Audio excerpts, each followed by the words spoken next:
আজকে আমুদি মাছের ঝাল করবো। এই দেখো এই আমুদি মাছ এই যে ভাজা বসিয়েছি, আর এই ভাজা হয়ে গেছে।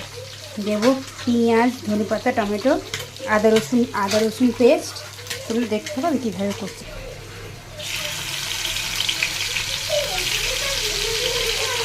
এ দেখো আবার একবার ভাজতে বসেছি, ভাজা হোক আস্তে আস্তে। এই দেখো ফোড়নে দিলাম কালো জিরে আর একটা শুকনো লঙ্কা। এবার পেঁয়াজ দেবো,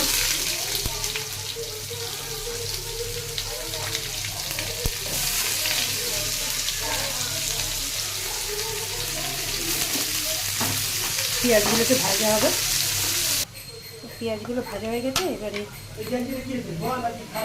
আদা রসুন পেস্ট দেবো। এটা একটু ভাজা হলে তারপরে টমেটো দেবো। এবার টমেটোগুলো দিলাম।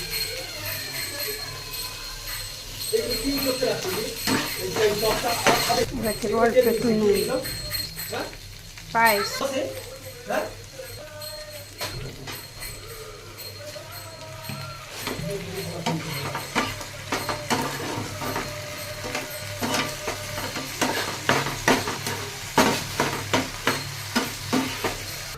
গুঁড়ো মশলা, লঙ্কার গুঁড়ো, হলুদ গুঁড়ো, কাশ্মীরি লঙ্কার গুঁড়ো, জিরের গুঁড়ো আর একটু গরম মশলা, এগুলো আপনার মধ্যে দেবো।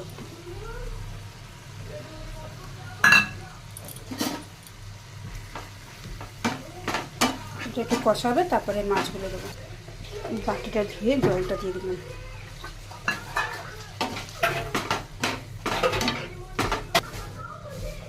অল্প 2 দানা চিনি দিলাম। মশলাটা কষা হয়ে গেছে, এবার মাছগুলো দিয়ে দেবো। দিয়ে একটু নেড়ে চেড়ে তবে জল দিয়ে দেবো। এবার দেবো জল, পরিমাণ মতন জল দিলাম। দিয়ে এটা একটু যখন গা মাখা হয়ে যাবে তখন আমি এটা নামিয়ে দেবো। ওপর দিয়ে এই ধনেপাতাটা দিয়ে দিলাম, দিয়ে তারপর ঢাকা দিয়ে দেবো। এবার এই যে ঢাকা দিয়ে দিলাম। দেখো আমার ওই যে আমুদি মাছের ঝাল হয়ে গেছে।